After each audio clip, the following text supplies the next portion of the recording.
எந்த பக்கம் போனான்னு தெரியல. இந்த பொண்ணை கூப்பிட்டு கேட்குறாங்க, வேலுநாச்சியார் எங்கே போயிருக்கிறா தெரியுமா உனக்கு? தெரியும். அவங்க எந்த பக்கம் போயிருக்காங்கன்னு தெரியும். வேலுநாச்சியார் யாருன்னு தெரியும்.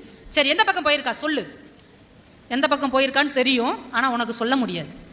இந்த பிரிட்டிஷ் தளபதி சொன்னா, 12 வயசு பொம்பளை பிள்ளைக்கு எவ்வளவு திமிரு. நீ இப்போ வேலுநாச்சியார் எந்த பக்கம் போனான்னு சொல்லலைன்னா உன்னை 2 துண்டா வெட்டி இந்த இடத்துல போட்டுருவேன். அந்த 12 வயசு பொண்ணு, ஆடு மேய்க்கிற பொண்ணு, வேலுநாச்சியாரை அதிகபட்சம் 2-3 தடவை பார்த்துருப்பா, அவ்வளோதான். அந்த சின்ன பொண்ணு சொன்னா, 2 துண்டா இல்லை, நீ என்னை 8 துண்டாக வெட்டி திசையெங்கும் வீசி எறிந்தாலும் என் நாட்டின் தலைவியை உன்னிடம் காட்டி கொடுக்க மாட்டேன் என்று அந்த சின்ன பெண் சொன்னார். அந்த ஈவு இறக்கமே இல்லாத பிரிட்டிஷ் தளபதி அந்த வார்த்தையை கேட்டு ஆத்திரம் அடைஞ்சு கொந்தளிச்சு அந்த பொண்ணு 2 துண்டா வெட்டி போட்டு போயிட்டான்.